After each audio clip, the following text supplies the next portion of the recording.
how would you define nationalism, white nationalism, and what are the dangers of this rising global tide of nationalism?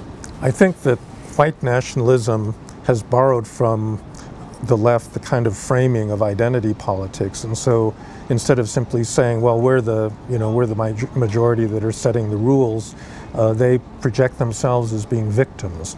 We're the victims of these elites that are putting the interests of minorities and women and gays and lesbians ahead of us, and we are simply trying to claim an equal role. The fact is, for most of these white nationalists, they're not simply trying to be treated equally. They actually want to recover the kind of privileges that they had in an earlier period. And I think what's quite disturbing right now is that they're beginning to recognize one another and work with each other internationally.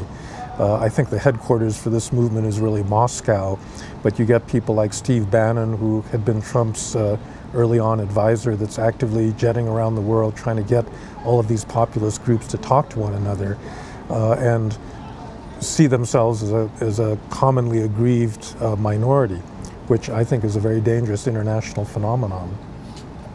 Does it pose a danger, or is it just merely an expression of political expression?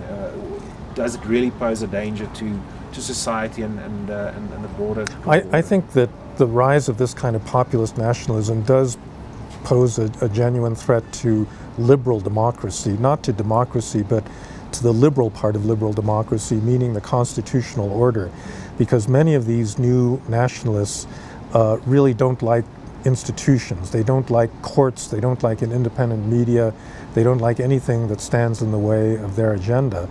And you see this in Trump himself, who has attacked the media, the courts, the legislature, and impartial bureaucracy because they're not doing his bidding.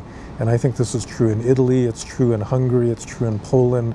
Anywhere where one of these populist governments has come to power, there's been an institutional erosion.